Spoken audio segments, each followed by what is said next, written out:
खुलुमबाय गिबि गिबियावनो दुलाराय बाथौ गौथुमनि जानानै बाथौ सिबियारि रायजो राजा लोगोसे गासै बर' समाजनो आंनि खुलुमनाय फोरबोनि सिबिनाय जासिनाय थाबाय। साननैनि हाबाफारि लानानै जा खामानि मावदों बे जोबोद मोजां जादों। गाजा गोमजा बयबो बर' रायजोफोरा ज' जाफैदों। जों दुलाराय बाथौ गौथुमा बुंदों बर'नि धोरोमा बाथौ धोरोम। बे बाथौ धोरोमखौ जोङो मुलुगनां दरबाराव लाना थांनांगोन, सिनायथि होनांगोन। बेनि थाखाय जों ज' ज'यै खामानि मावनांगोन। दा दिनै मैयानिफ्राय बेहाय बे साननैनि हाबाफारि जादों। मैया बेहाय बाथौ थानसालि गायसनबाय।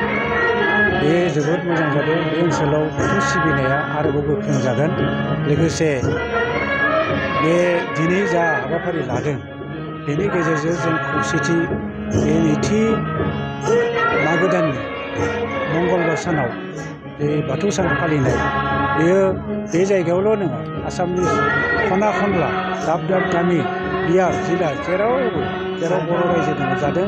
बेल' नङा, जोंनि आसामनि बाहेरायावबो सोनाब बंग, नेपाल, मेघालय, अरुणाचल, नागालेण्ड गासैयावबो जेराव बर' रायजो दङ बे सानखौ फालिदों। बेबायदिनो जोंनि गेजेराव खौसेथि लाबोगोन। बे लाबोनायनि राहाखौ बे साना जोंनो होदों आरो बेनिखायनो जों बेखौ आरोबाव जौगाफारसे लांनो नाजानांगोन। बेनिखायनो बेयाव फैनानै जोबोद गोजोननाय मोनदों आरो आंहा मोनसे सिगांनिफ्रायनो साननाय दंमोन, आसामनि सोनाब बेंगलनि सिमायाव जोंनि बर'फोर रायजोआ माबोरै रायजो जाना दं बेखौ मिथिनो थाखाय जोंनि नुनानै गोजोननाय मोनदों जे जों जेरै रायजो जाना दङ बे ओनसोलनि रायजोआबो बेनिख्रुइ साबसिन हामसिन रायजो जागासिनो दं। बेनि सोमोन्दैनोथ' जों गुवारै सावरायगासिनो दङ। जों माबोरैहाय खौसे खालामनो हायो। दा गुबैयै जोंहा बाथौ धोरोमा मोननै रोखोमै आसार खान्थिजों सिबिनाय। मोनसेया जाबाय फोसाबनाय खान्थि।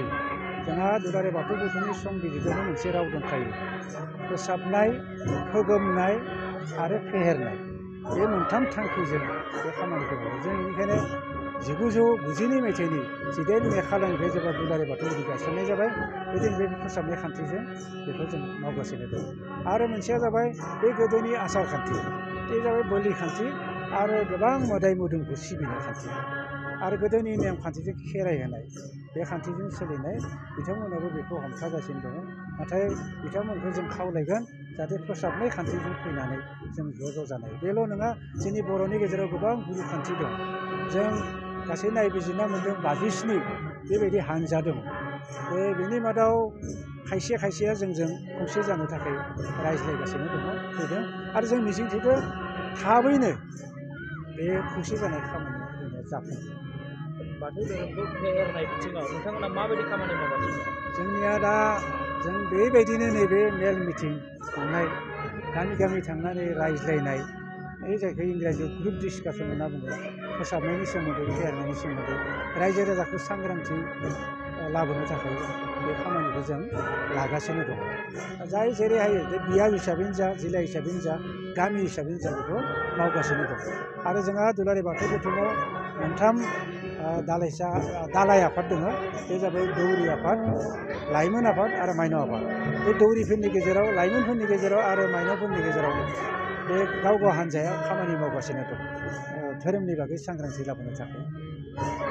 बेबायदि खामानि राहा लादों।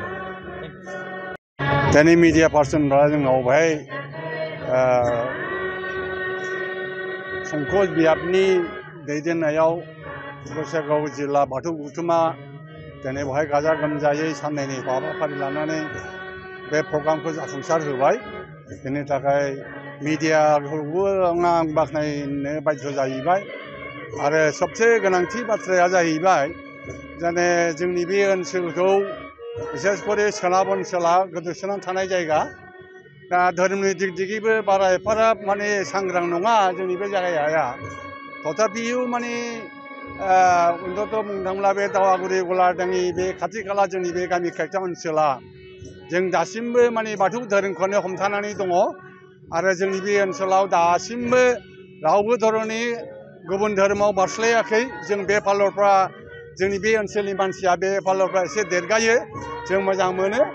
आरो बाहेरानि मानसिफ्राबो दिनै बिथां आलासि फैलो जोंहा खगेन सरगियारि बिथाङाबो बे रामसियारि बिथाङाबो बे खोथाखौ जोबोद बाख्नायफैदों जे माने जोंनि बे ओनसोलाव बाथौखौ जानो हागौ बाथौआ नाना रोखोम धोरोम सिबिनाय खान्थिफ्रा आलदा आलदा नाथाय गासिबो जों बाथौ सिबियारियानो बे बाथौनि नियम खान्थिजों सोलियो आरो बिथाङा बेखौ जोबोद मोजां मोनदों दिनै बाहेरानिफ्राय फैनानै आरो जोंबो बिथांखौ एसे आलासि सुरुपै माने दुलाराय बाथौ गौथुमनि बारग' आफादगिरि बिथाङा बेखौ जों दिनै आलासि सुरुपै लाबोनो मोननायाव जोंनो माने जोंनि संकस बियाबनि सिङाव गसाइगाव बाथौ गौथुमनि दैदेननायाव बिथांखौ लाबोनो हानाया जोबोद गोजोनथाव बाथ्रा जोंनि बे ओनसोलनि थाखाय आरो बिथांनिसिम गोसो गोरबोनिफ्राय साबायखर बावनाय थाबाय आरोखि आं खेबसे बाख्नायबावनो लुबैदों जाहाथे माने बाथौ धोरोमनि माबाफोरखौ आइडिय'लजि जायफोर